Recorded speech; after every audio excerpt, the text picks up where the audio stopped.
આજે વિધાનસભામાં 2006માં જે એક નવા બિલમાં એવો સુધારો સરકાર લાવવા માગે છે અને લોકોની તમામ સમાજોની અને વર્તમાન ટેકનોલોજીની અસરના કારણે ક્યાંક ને ક્યાંક સમાજમાં જેની ક્રેડિટ નથી, કોઈ ધંધો રોજગાર નથી કરતા, સમાજમાં એને દીકરી નથી આપતી, કોઈ આવા ક્રિમિનલ લોકો જે છે એ કોઈ પણ ભોગે દીકરીઓને પ્રેમ પ્રકરણમાં ફસાવીને ખોટી રીતે લવ મેરેજ કરતા હોય છે.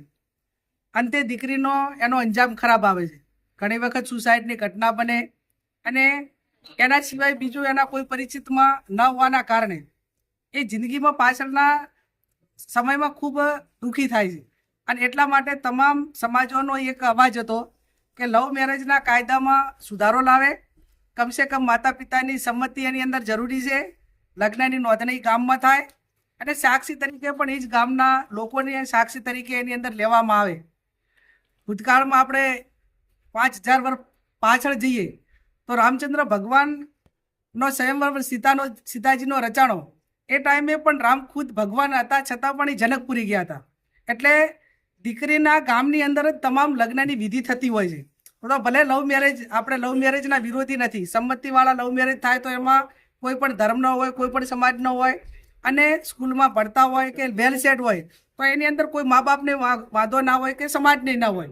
પણ મેં કીધું એમ કે ક્રિમિનલ લોકો દીકરીઓને ભગાડીને ખોટી રીતે લગ્નમાં ફસાવતા હોય છે અને એનો અંજામ ખરાબ આવે છે. એટલે આજે વિધાનસભામાં બિલ લાવ્યું. ભૂતકાળમાં મુખ્યમંત્રી બોલ્યા હતા. 2019માં હું ધારાસભ્ય હતી, એ ટાઈમે પણ આ વિધાનસભામાં લવ જહાદનું બિલ આવ્યું. એ ટાઈમે આ વાત મૂકવામાં આવી હતી કે લવ મેરેજના કાયદામાં સુધારો આવે. તો સરકાર પાસે અપેક્ષા રાખીએ કે એની અંદર સાંભળવામાં તો અનેક લોકોને સાંભળ્યા છે, અનેક સંગઠનોએ રજૂઆત કરી છે. ખુદ ગુજરાતના મુખ્યમંત્રી જાહેર સ્ટેજ ઉપરથી બોલ્યા છે. એટલે આ બાબતમાં વહેલામાં વહેલું બિલ લાવીને એનો અમલ થાય ત્યાં વર્તમાન સમયની માગ છે એની પ્રમાણે સરકાર કરશે એવી આપણે સૌ અપેક્ષા રાખીએ.